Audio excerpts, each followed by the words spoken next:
লাইনটা আপনার husband use করছে। আমি হইছে শিলাকে জাওয়ানি, আমার হাজব্যান্ড হইছে ঢাকঢুকুল তবলা বাজাইতে পারে না।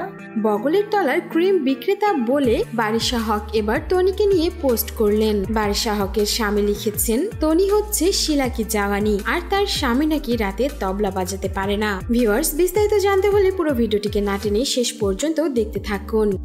আপনার জামাই যে নোংরা স্ট্যাটাসটা দিছে আপনাদের সাথে না ঠিক আমাদের চায় না, ওই লেভেলটাই নাই। এবার বারিশা হক আর রুবায়েত ফাতেমার এই ঝগড়া যেন পুরো দেশ মাতিয়ে দিয়েছে। সোশ্যাল মিডিয়া যেন কেঁপেই চলেছে। একে অন্যের বিরুদ্ধে গিয়ে পোস্ট করা শুরু করেছেন দুজনেই। এমনকি বারিশা হকের স্বামী পর্যন্ত তনিকে নিয়ে বাজে মন্তব্য করে পোস্ট করেছেন। আপনাদের অভ্যাস আছে, শুয়ে বসে অভ্যাস আছে, আমাদের ওই অভ্যাস করে নাই।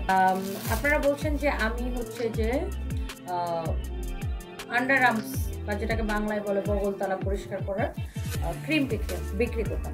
সম্প্রতি একটি ইন্টারভিউয়ে এই দুইজনকে একসঙ্গে দেখা যায়। তনি সেখানে 3টি প্রশ্ন করেন বারিশা হককে, কিন্তু বারিশা হক নাকি কান্নাকাটি করে সেই প্রশ্নগুলো ডিলিট করে দিয়েছেন, যেটা নিয়েই লাইভে এসে মুখ খুলেছিলেন তনি। আর এরপরেই তনির উপরেই নিশানা সেধে স্বামী স্ত্রী মিলে পোস্ট করেন। বারিশা হক তার সেই পোস্টে চ্যানেল আইকে অনুরোধ করেছেন যে কোশ্চেন আর ভিডিওগুলো ডিলিট করে দেওয়া হয়েছে তা যেন আবারও পুনরায় সম্প্রচার করা হয়। সেগুলো ব্যক্তিগত আক্রমণ বলেই তারা ডিলিট করে দিয়েছেন। সেখানে বারিশা হক আরো বলেন, এক পক্ষের মন গড়া কাহিনী শুনে কাউকে বিচার করতে আসবেন না। বারিশা হক সেখানে উল্লেখ করেছেন, আপনারা যার কথা শুনে এতটা আনন্দিত হচ্ছেন সেই কিনা কয়দিন আগে নকল পণ্য বিক্রি করার কারণেই জেলে যেতে বসেছিল, শোরুমটাও বন্ধ হয়ে গিয়েছিল। আর যে কিনা ফর্সা করা ক্রিম নিয়ে এতগুলো বক্তব্য দিচ্ছে সে নিজেই কয়দিন আগে বগলতলায় ক্রিম লাগিয়ে দেখিয়েছে, সেটা ফর্সা করার জন্য। এবং আপনার মতো নোংরা মানুষকে নিয়ে কথা বলার রুচিতে আমার বাপ।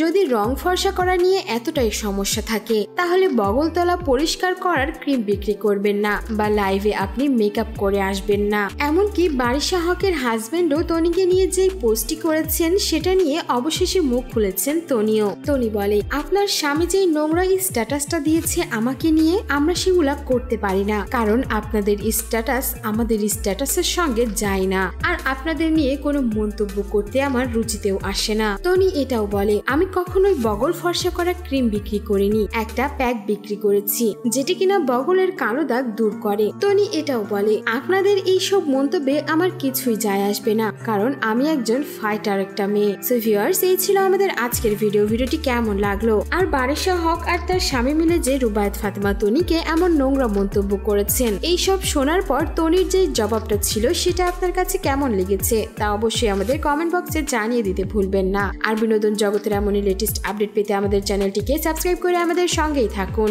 ধন্যবাদ।